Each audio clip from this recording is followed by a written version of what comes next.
Hello everyone.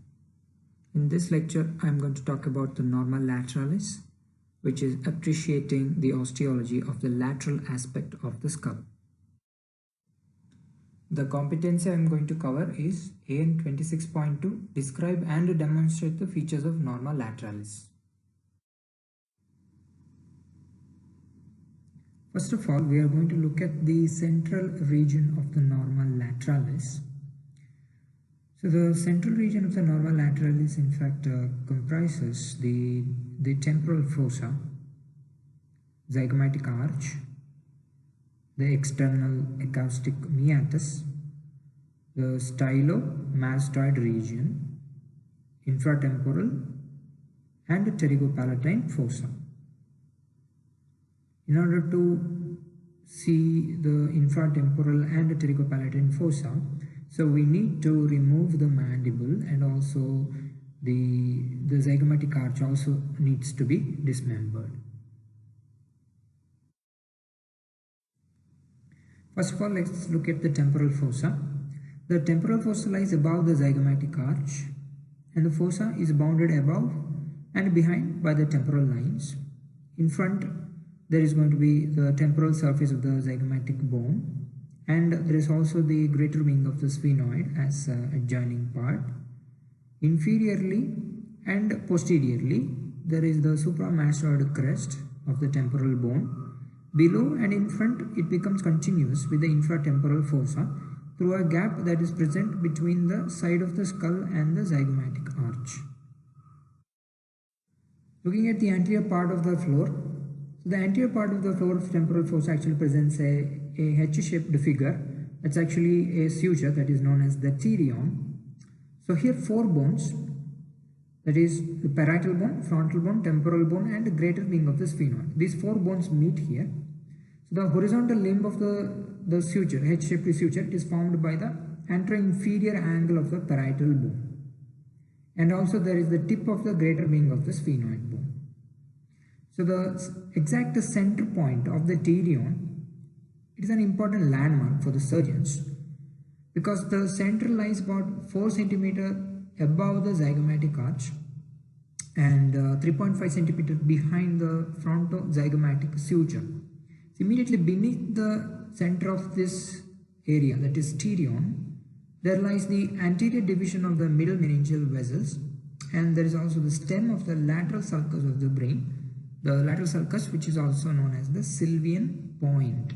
So the center of the H-shaped suture known as the Sylvian point.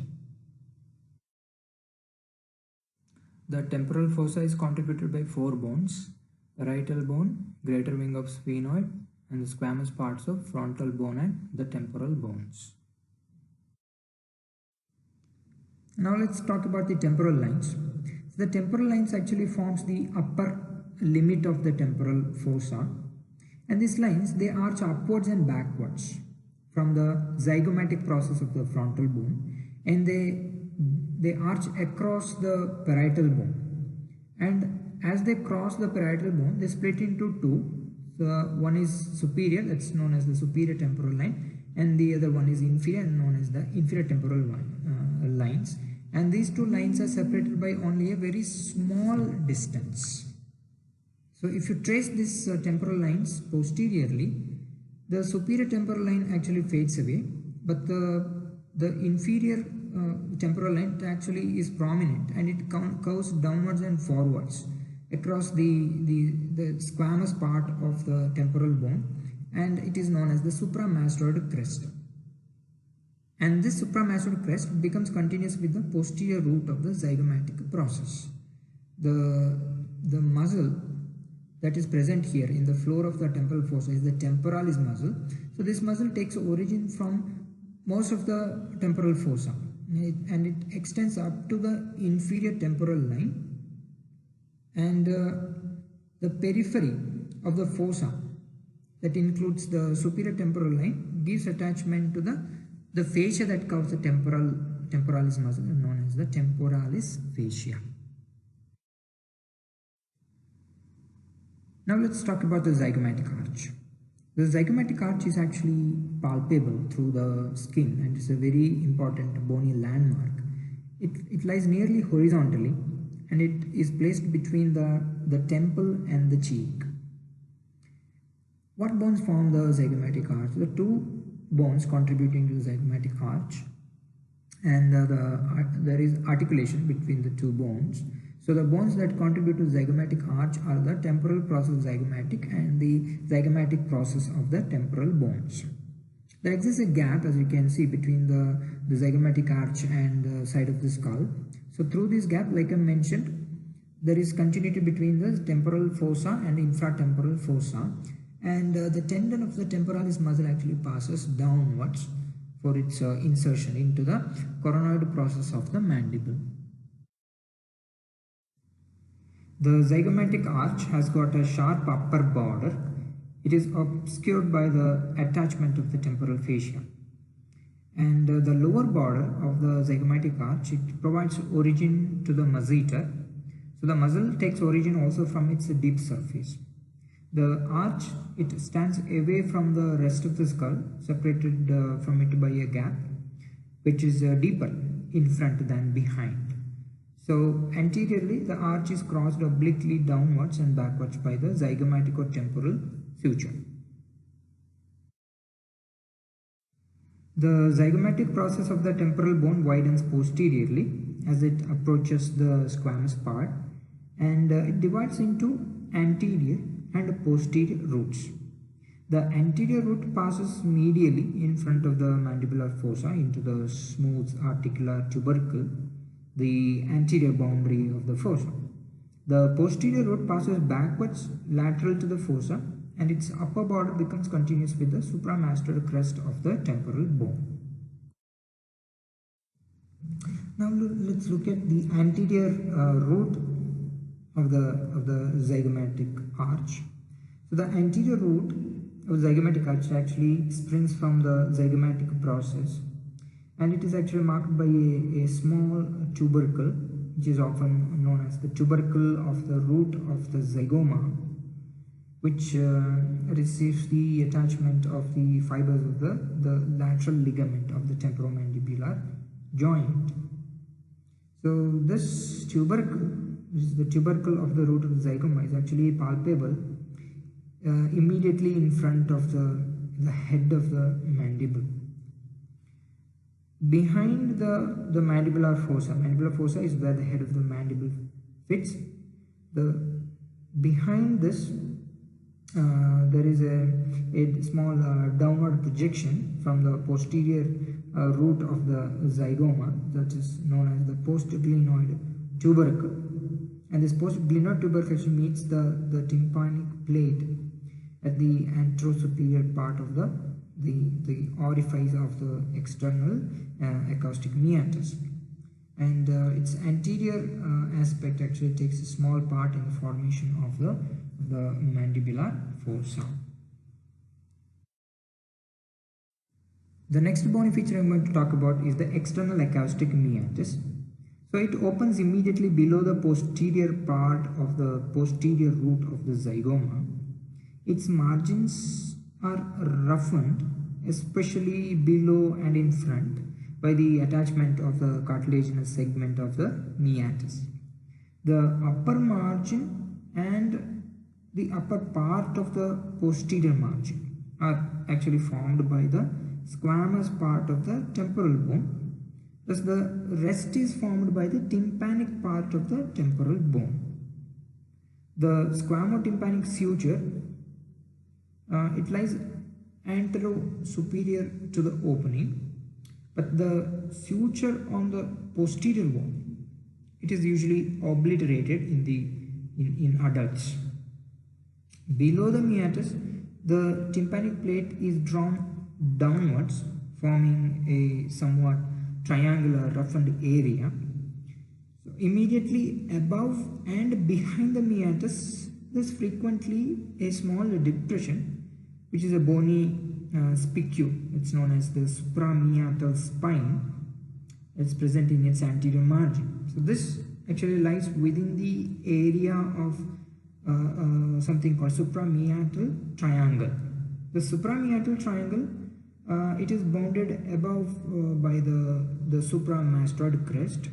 In front, it is bounded by the posterior-superior margin of the orifice of the meatus, and behind there is a vertical line drawn as a tangent to the curve of the posterior margin of the meatal orifice. This triangle, it actually forms the lateral wall of the mastoid or the tympanic antrum, which is an airspace of importance to the surgeon, and it is contained in the petrous part of the temporal bone. Alright, now let's look at the mastoid part of the temporal bone. The mastoid part of the temporal bone appears in the Norma Lateralis behind the external acoustic meatus. Above, it is continuous with the squamous portion in front, but behind, it possesses a free upper border which articulates with the posterior-inferior part of the parietal bone at the horizontal parieto-mastoid suture. Its posterior border is actually free, and it articulates with the squamous part of the occipital bone at the occipito-mastoid suture. These two sutures actually meet each other at the lateral extremity of the lambdoid suture. The meeting point of the three sutures is known as the Asterium. So we have pterion at the central portion of the temporal fossa, and here in the mastoid part of the temporal bone we have something called Asterium. The mastoid process is a strong nipple-shaped projection that projects from the lower part of the mastoid portion of the temporal bone. This projection lies immediately behind and below the external acoustic meatus, and it can be felt through the skin under cover of the lobule of the auricle. All of you can actually feel for your mastoid process just under cover of the lobule of the auricle. So the mastoid, there is a foramen known as the mastoid foramen, and this actually pierces the bone above the base of the mastoid process, and near or on the occipito-mastoid suture, it actually transmits an admissary vein from the sigmoid sinus. The external surface of the mastoid part and its process is rough, and it provides attachments to the sternocleidomastoid muscles, clineus capitis and longissimus capitis. There is a foramen known as the mastoid foramen. It pierces the bone close to the occipito-mastoid suture, and it transmits a small emissary vein from the sigmoid sinus. If you look at the inner surface of the mastoid process, there is a notch present on the inner surface, and that gives attachment to the origin to the posterior belly of the digastric muscle. And further, medial to this, there is another groove, and this groove actually lodges the occipital artery. Now let's talk about the styloid process. The styloid process is actually a slender and an elongated projection which although attached to the base of the skull, it is better seen in Norma Lateralis.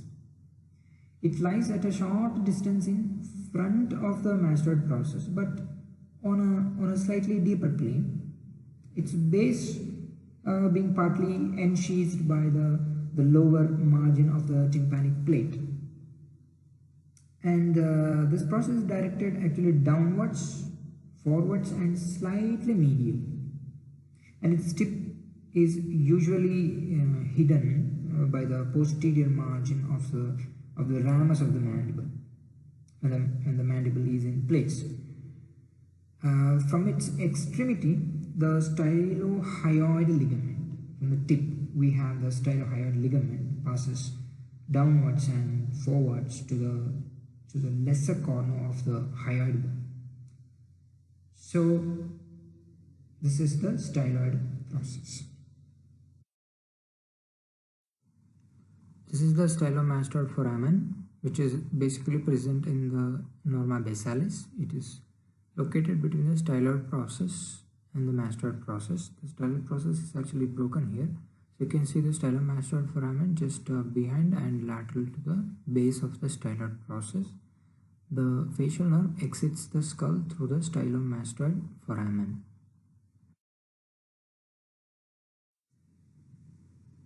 Now let's talk about the styloid process. So the styloid process, it basically gives attachment to 2 ligaments and 3 muscles, and it presents a very important relation. So hence the styloid process with all its structures is described as the styloid apparatus. The ligaments attached to the styloid process are at its tip, and they are 2 in number. The first one is stylohyoid ligament and the other one is stylomandibular ligament. The stylohyoid ligament is attached to the lesser corn of the hyoid bone, and it actually supports and suspends the hyoid bone from the skull. And the stylomandibular ligament is attached between the styloid process and the mandible. It's close to the angle of the mandible. The muscles, like I mentioned, the 3 muscles attached to the styloid process. The first one is Styloglossus muscle, and it is attached from the anterior surface of the styloid process and also up to the tip. And the second muscle is stylohyoid muscle, and this takes its attachment from the posterior surface midway between the base and the tip of the styloid process. And the last one, or the third one, is the stylopharyngeus muscle that arises from the medial surface of the base of the styloid process. On the lateral aspect of the styloid process, it is overlapped by the parotid gland, and the facial nerve actually crosses the styloid process. So as the nerve passes through the parotid gland. So medially, the styloid process is actually related to the internal carotid artery anteriorly and internal jugular behind it. And the last 4 cranial nerves, that is the 9, 10, 11, 12, basically pass in between these 2 structures. So that is to say, between the internal carotid artery and the internal jugular vein. So between these 2 structures, we have the last 4 cranial nerves passing. So the stylomastoid foramen is a small hole that is present in the base of the skull, that is between the styloid process and the mastoid processes. And it is difficult to see the stylomastoid foramen from the Norma Lateralis, so we have to see it on the base of the skull since it is overlapped by the mastoid process.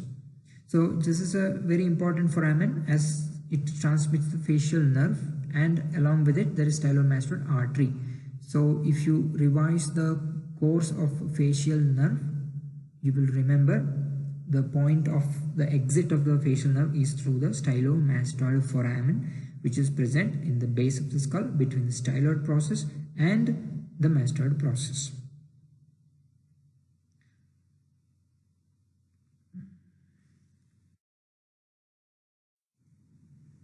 Infratemporal fossa is an irregular space that exists behind the maxilla, and it communicates above with the temporal fossa, as I mentioned, through a gap between the zygomatic arch and the side of the skull. Now let's look at the boundaries of the infratemporal fossa. So it has got a roof, floor, anterior wall, posterior wall, medial wall and lateral wall. So the roof of the infratemporal fossa,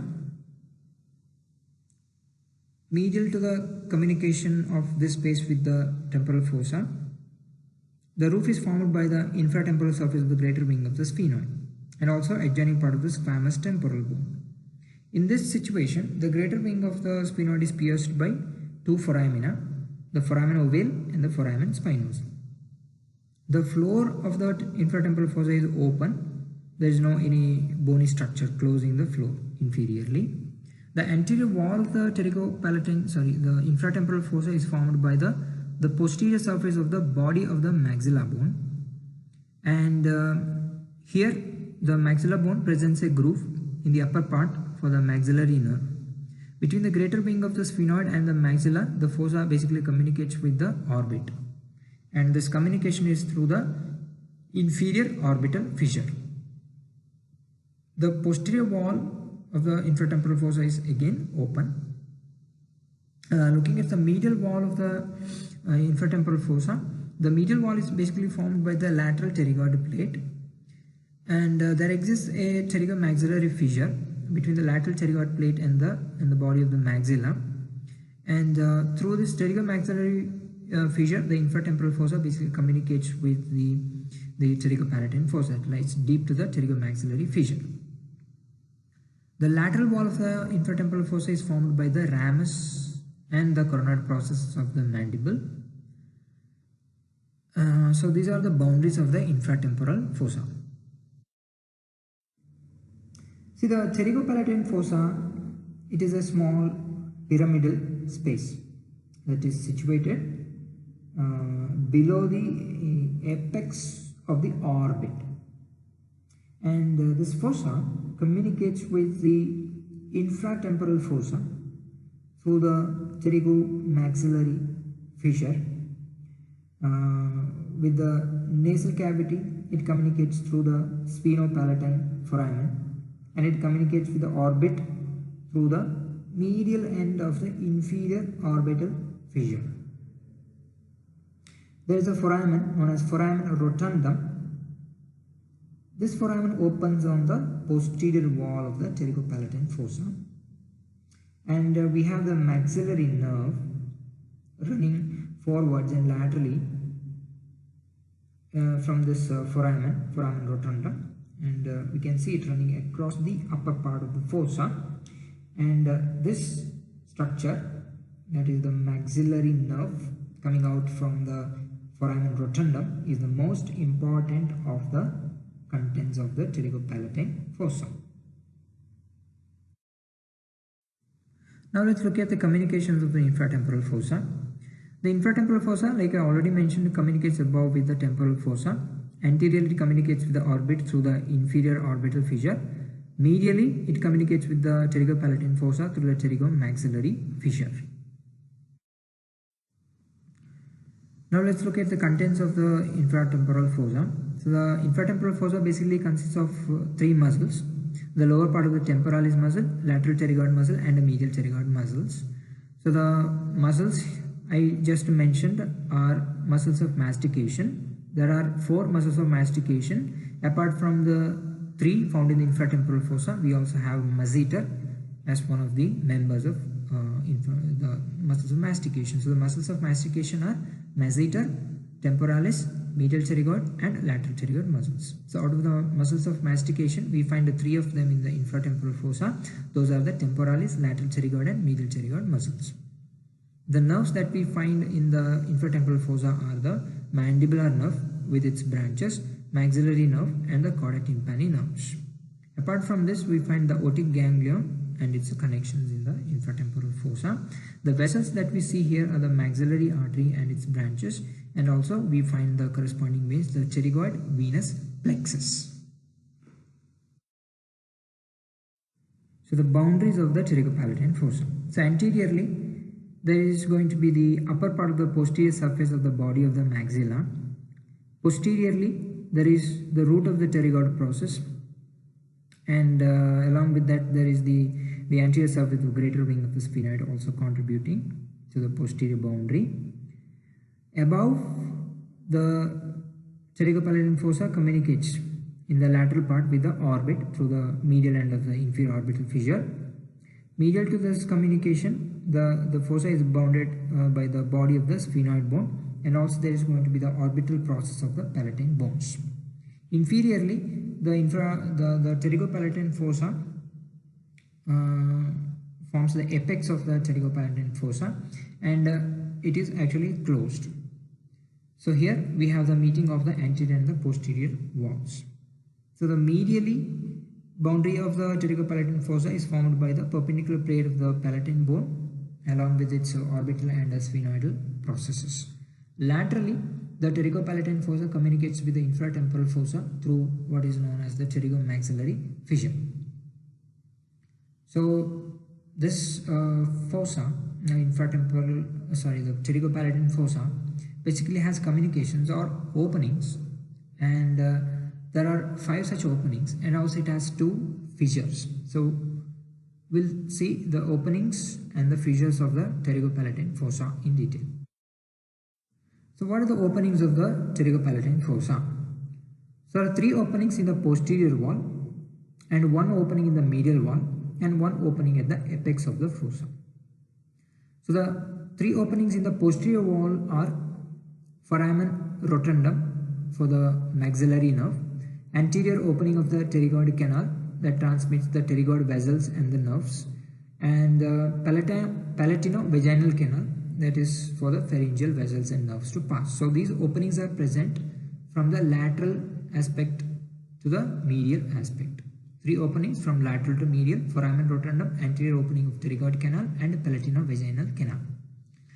The opening present on the medial wall, there is just 1 opening, that's known as Spinopalatin Foramen, and this foramen basically transmits nasopalatine vessels and nerves. So this foramen communicates the pterygopalatine fossa with the nasal cavity. And the opening presented at the apex of the fossa is just 1 opening, that's the greater palatine canal, and this is for the passage of the greater and lesser palatine vessels and nerves. Now what are the fissures? So like I mentioned, there are going to be 2 fissures through which the pterygopalatine fossa communicates. So the first fissure is pterygomaxillary fissure. So it is a triangular gap that is present between the body of the maxilla and the anterior margin of the lateral pterygoid plate. This fissure basically transmits 4 structures. The first one is the third part of the maxillary artery. The second structure is the maxillary nerve. Third structure is the posterior superior alveolar vessels along with the nerves of the same name. And the last structure is the pterygoid venous plexus. The pterygopalatine fossa consists of 3 structures as its contents. The first structure is the maxillary nerve. The second structure is pterygopalatine ganglion and its connections. And the last structure in the pterygopalatine fossa is the third part of the maxillary artery along with its branches. Thank you very much, class.